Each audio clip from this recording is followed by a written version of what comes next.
Hey, subscribe to History Matters right now, because this episode, well, it exposes a piece of Cold War survival engineering that quietly outperformed modern sleeping bags in conditions that, honestly, routinely killed the unprepared. The Cold War liner was not, a sleeping bag replacement, but rather a thermal system inside one. What beat Siberian cold was a quilted liner made to be worn, slept in, and layered, not just a single insulated sack.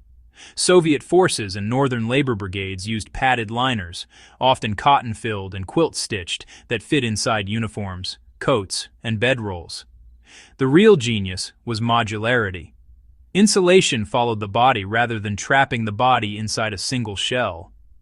When temperatures plunged or activity changed, insulation moved with the person. That flexibility, honestly, mattered more than raw thickness.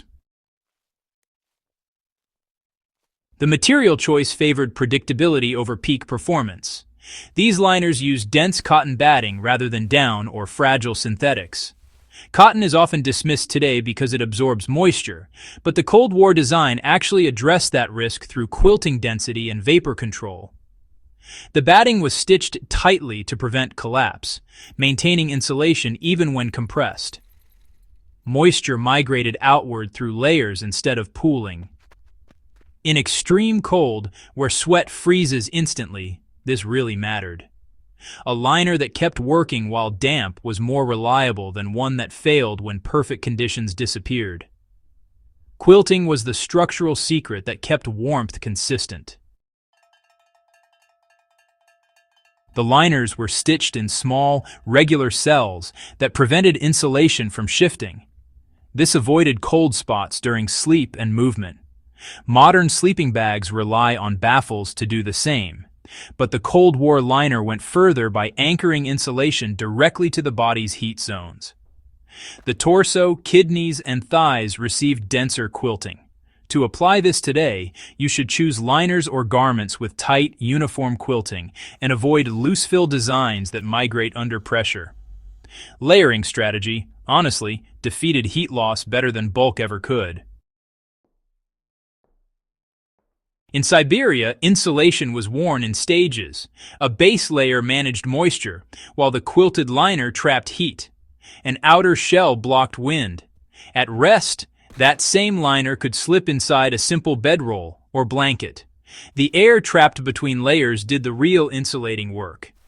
This approach actually mirrors Arctic indigenous systems, which value multiple thin layers over just one thick barrier. For modern use, it's best to pair a quilted liner with a windproof shell and a breathable inner layer rather than relying on a single sleeping bag rating.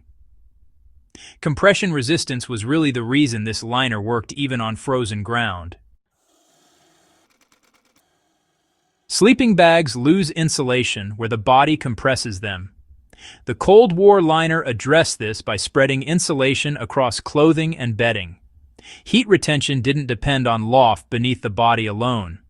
The liner insulated from the sides and above, while ground insulation was handled separately with pads, straw, or planks.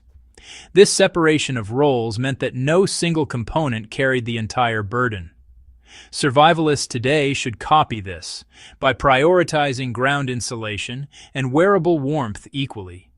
Maintenance and repair were designed into the system. These liners could be dried near heat without melting, stitched in the field, and reused for years. If batting compacted, it was refluffed by washing and drying. If seams failed, they were resewn. This mattered in remote posts where resupply was unreliable. Modern ultralight gear often fails catastrophically when damaged. Historical records confirm its effectiveness under real conditions.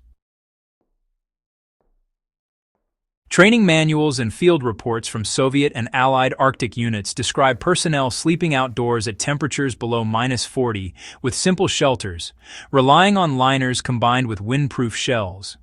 The liner was worn during sentry duty, rest periods, and sleep, reducing heat loss during transitions when hypothermia risk is highest.